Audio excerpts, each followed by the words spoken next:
তাই ভগবান যেহেতু বলেছেন আমার থেকে আমার নাম বড়, নাম হইতে আমার ভক্ত বড়, আর ভক্ত হইতে ভক্তের চরণধুলি কোটি কোটি কোটি গুণ বড়।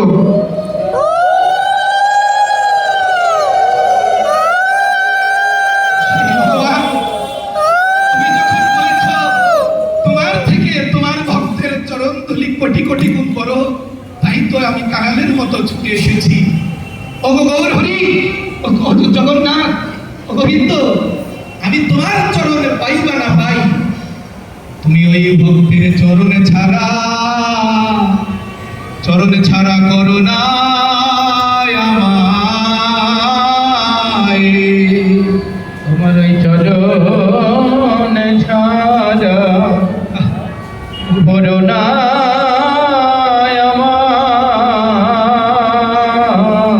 গোবিন্দ, আমি তোমার চরণ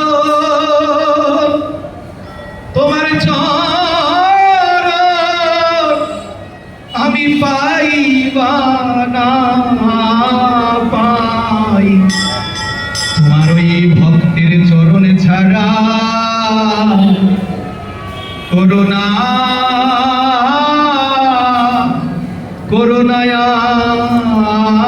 আমায়।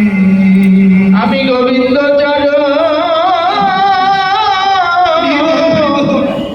ওগো পাইবা না পাই, এই ভক্তের চরণ ছাড়া করুণা আমায়। তোমার এই ভক্তের চরণে ধুলি আমার মাথায় তুলি, একবার মুখে বলো হরি হরি। এই ভক্তের চরণে ধুলি মাথায় তুলি, বদন ভরে বলো হরি হরি। চরণ ধুলি আমার মাথায় তুলি, ভক্তের চরণে ছাড়া করুণা আমায়। দেখুন ভগবান বলেছেন আমার থেকে যদি আমার নাম বড় হয়, যেই নাম সেই কৃষ্ণ ভজ নিষ্ঠা করি, নামের সহিতে আছে আপন আপন করিব। যদি এই নামের মধ্যেই ভগবান তুমি লুকিয়ে থাকো, আর এই নাম হইতেও যদি তোমার ভক্ত শ্রেষ্ঠ হয়, তাই শাস্ত্রে আরো বলেছেন সাধু সঙ্গ সর্বশাস্ত্রে কয়, নবমাত্র সাধু সঙ্গে সর্বসিদ্ধি হয়। তাই তো ভক্ত সঙ্গে আপনারা এসেছে, সবাই কি এসেছে? এই টাঙ্গাইল শহরে কত হাজার হিন্দু মায়েরা রয়েছে, বাবারা রয়েছে, ছোট ছোট বালক বালিকা রয়েছে, তাই না? রয়েছে না? সবাই কি এসেছে? সবাই কিন্তু আসে। কারা এসেছে? যারা ভক্ত। কেমন ভক্ত? শাস্ত্রে তাও বললেন, কি বললেন? কারা এই গৌররূপ, কারা এই ভক্ত সঙ্গ কারা চায়? বলেছে দেখিয়া না দেখে যত অভক্তেরই গণ, উলুকে না জ্বলছে দেখে ওই সূর্যের কিরণ। যারা উলুক, যারা পেঁচা, পেঁচা কি কখনো সূর্যের আলোয় বেরোয়? উলুক পেঁচা কোনোদিন সূর্যের আলোতে বের হয় না, কারণ সূর্যের সাথে তার আড়ি রয়েছে। সারাদিন থাকে কোথায়? গাছের কোঠরে থাকে, তাই না? আর অন্ধকার দ্বারা তার থাকার অভ্যাস। তাই ওই পেঁচা যখন সূর্য অস্ত যায়, মায়ার অন্ধকার যখন পৃথিবীকে গ্রাস করে ফেলে, তখন এই পেঁচা বেরিয়ে আসে আর সূর্যকে বলে তুমি জঞ্জাল, তুমি না উদয় হলেই আমার জন্য মঙ্গল। কিন্তু সূর্য যদি একদিন উদিত না হয়, এই পৃথিবীর জীবন ধারণ করা সম্ভব না।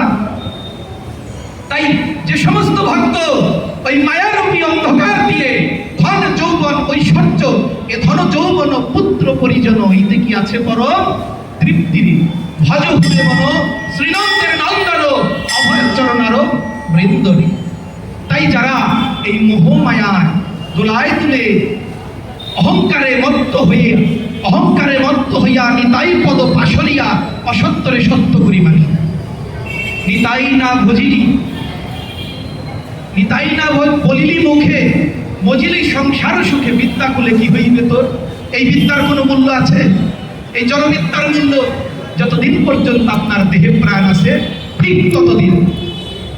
আর এই যে আমার গৌর গোবিন্দের কথা, পারমার্থিক কথা, একমাত্র এই কথা এবং এই নাম আপনার সঙ্গে যাবে। আর সব কিছু রেখে দিতে হবে, রাখতে হবে না? হবে কি না বলুন মায়েরা? শুনেন, বলেছে শ্মশান হবে শেষ বিছানা, রব ঘুমায়ে, খাঁচা পরে রবে পাখি যাবে পালায়ে। শ্মশান হবে শেষ বিছানা, রব ঘুমায়ে, তাই না? খাঁচাটাই তো থাকবে। আর আত্মীয় স্বজন পাশে এসে কি বলবে? ও মা, তুমি আমায় ছেড়ে কোথায় গেলে? বাবা, তুমি আমায় ফেলে কোথায় গেলে? আচ্ছা, আসলে তো যে যাওয়ার সে তো চলেই গিয়েছে, তাই না? পরে রয়েছে কি এই খাঁচা। তাই এই মহাপ্রভুর যত ভক্তগণ এই পৃথিবীতে অবতীর্ণ হয়েছে, তার মধ্যে নামের যিনি আচার্য ছিলেন, তার নাম কি ছিলেন? নামাচার্য ছিল হরিদাস ঠাকুর। হরিবল। মায়েরা তো অনেক রসজ্ঞ শ্রোতা। আমার সাথে সাথে যদি আপনারা বলেন তাহলে কীর্তন হয়। 64 প্রকার ভক্তির অঙ্গ রয়েছে, তার মধ্যে 9টি ভক্তি হচ্ছে প্রধান। ভক্তির মধ্যে শ্রেষ্ঠ নববিদা ভক্তি, কৃষ্ণ নাম প্রেম দিতে ধরে মহাশক্তি। তাহার মধ্যে শ্রেষ্ঠ হচ্ছে পঞ্চাঙ্গ প্রধান, তাহার মধ্যে শ্রেষ্ঠ হচ্ছে শ্রবণ কীর্তন। নিরপরাধে করিলে তা পাইবে ব্রজের ব্রজেন্দ্র নন্দন। ওই যে বললাম, কোটি জন্ম করো যদি শ্রবণ কীর্তন, তথাপি না পাইবে ব্রজের ব্রজেন্দ্র নন্দন। আবার নিরপরাধে যদি সেই কৃষ্ণ নাম করেন, তথাপি ব্রজের ব্রজেন্দ্র নন্দনকে সহজেই পাওয়া যায়, তাই না? এই নামাচার্য ছিল হরিদাস ঠাকুর। তিনিও এই পৃথিবী হতে চলে গিয়েছিলেন। তো প্রত্যেককেই তো চলে যেতে হবে, তাই না? একদিন না একদিন তো চলে যেতে হবেই। তো নামাচার্য ছিল হরিদাস ঠাকুর যেদিন চলে গিয়েছিলেন, সেই দিন তার পরম সৌভাগ্য ছিল। এমন সৌভাগ্য পিতামহ বিশ্বও করেছিল না। ইচ্ছা মৃত্যুতে মৃত্যু হয়েছে কার কার? পিতামহ বিশ্বের না? পিতামহ বিশ্বের ইচ্ছা মৃত্যু হয়েছে না? যেদিন সে চেয়েছে সেই দিনই তার মৃত্যু হয়েছে না? যে মুহূর্তে সে চেয়েছে সেই মুহূর্তে না? কিন্তু হরিদাস ঠাকুর তার থেকেও শ্রেষ্ঠ মৃত্যুর পথ তিনি পেয়েছেন। কিভাবে পেয়েছেন সেই লীলায় আমি চৈতন্য চরিতামৃত থেকে আলোচনা করব। আপনারা কি ভক্তি ভরে একটু শ্রবণ করবেন? আমাকে 1 ঘন্টা সময় দেওয়া হয়েছে, আমি তার মধ্যেই শেষ করার চেষ্টা করব। যদি 2-1 মিনিট 5 মিনিট বেশি হয় তো অসুবিধা নেই। তো দেখুন, আমাদের দেশে একটা জিনিস খুব ভালো, আমরা সংখ্যায় কম, তো আমরা হরিনাম করতে গেলে আমাদের অনেক শ্রদ্ধা পাওয়া যায়। কিন্তু ভারতে আমি অনেক জায়গায় পাঠ করেছি, ওনাদের সময় নির্ধারণ করা থাকে। ওই সময়ের মধ্যে শেষ করতে না পারলে বারবার শুধু ওই ইঙ্গিত দেয় যে শেষ করুন। কিন্তু আমার লীলাটা যদি আমি শেষ না করতে পারি, কি বলেছে? সাধন শরণ লীলা ইহাতে না করো হেলা, কায় মনে করো হুসুসার, সাধনে ভাবিবে যাহা সিদ্ধ দেহে পাবে তাহা, রাগমার্গের এই সেই উপায়। প্রেম ভক্তি চন্দ্রিকায় নরোত্তম দাস ঠাকুর বলেছেন, এই লীলাকে হেলা করো না। এই নামের সহিত যদি ভগবান শ্রীকৃষ্ণ থেকে থাকে, তার কথাই যদি ভগবান শ্রীকৃষ্ণ স্বয়ং উপস্থিত থাকে, তাকে হেলা করা যাবে? করা যাবে বাবা? তাই এর জন্য আমি শুনে নেই কতটুক সময় আমার দেওয়া, কত ওইটুক সময়ে ভগবানের যে লীলাটি হবে আমি সেই লীলাই পাঠ করব। তাতে তো একটি লীলা আমার শ্রবণ হবে। তো তাই হরিদাস ঠাকুরের নির্যান আমি পাঠ করব। এই লীলাটি 35 মিনিটের মধ্যেই শেষ হয়। তো আপনারা সবাই করজোরে আমার সাথে সাথে একটু বলবেন, জয় জয় শ্রী চৈতন্য জয় দয়াময়। আবার বলুন, জয় জয় শ্রী চৈতন্য জয় দয়াময়, জয় দ্বৈত প্রিয় নিত্যানন্দ প্রিয় জয়, জয় দ্বৈত প্রিয় জয় নিত্যানন্দ প্রিয় জয়। শুনুন, এই শ্লোকটির অর্থ হচ্ছে অত্যন্ত দয়াময় এবং অদ্বৈত আচার্য নিত্যানন্দ প্রভুর অত্যন্ত প্রিয় শ্রী চৈতন্য মহাপ্রভুর জয়। গৌর নিতাই, গৌর হরে কৃষ্ণ, জয় নিতাই। গৌরাঙ্গ নিত্যানন্দ, তাই না? অভিন্নত, তাই না? যে গৌর সেই নিতাই, দুই ভাই এক তনু, জগতে প্রকাশ, একে মানো অন্যে না মানো, তোর হবে সর্বনাশ। কি হবে? সর্বনাশ। যদি শুধু গৌরকে মানো, নিতাইকে না মানো, আবার যদি শুধু নিতাইকে মানো, গৌরকে না মানো, তাহলে সর্বনাশ। শাস্ত্রের কথা, দুই ভাই এক তনু, জগতে প্রকাশ, একে মানো অন্যে না মানো, তোর হবে সর্বনাশ। তাই দেখুন, যেদিন মহাপ্রভু 24 বৎসরান্তে সন্ন্যাস নিয়ে চলে গেলেন নদিয়া ছেড়ে, সেই দিন যারা গৌর হরিকে কুৎসা করেছেন তারাও কেঁদেছেন, গৌর হরির জন্য তারাও ক্রন্দন করেছেন, কারণ আমরা দাঁত থাকতে দাঁতের মর্ম বুঝি না। তাই গৌর হরির মতো এমন ভগবানকে পেয়েও নদিয়াবাসী তাকে কত কষ্ট দিয়েছে, তাই না? দিয়েছে না? কি অসুবিধা নেই, বসুন, হবে। গৌর হরিকে পেয়েও, এমন প্রেমের ঠাকুরকে পেয়েও যে মার খেয়েও কৃষ্ণ নাম বিলায়, তাদেরকেও কষ্ট দিয়েছে না? কষ্ট দিতে দিতে নিতাই কি করলেন? মাথাটাকেই কি করলেন? মাথাটাকেই ফাটিয়ে দিলেন। কে ফাটালেন? জগাই মাথায়, তাই না? ফাটালেন না? তো দেখুন, সেই মহাপ্রভু যেদিন সন্ন্যাস নিয়ে চলে গেলেন, তিনি কোথায় গেলেন সন্ন্যাস নিয়ে? পুরী ধামে। কোথায় গেলেন? জগন্নাথপুরী। কে কে গিয়েছেন একটু হাতটা তুলুন তো দেখি। জগন্নাথপুরী গিয়েছেন কে কে? হরি বল। যারা যায়নি, আজকে লীলার মাধ্যমে আমরা তারাও জগন্নাথপুরীতে যাব। কারণ কি বলেছেন? যেথায় হয় কৃষ্ণ কথা সেই তো বৃন্দাবন, তাই না? কৃষ্ণ কথা হচ্ছে না? আমরা তো বৃন্দাবনেই আছি, আর স্বয়ং জগন্নাথ এখানে রয়েছে।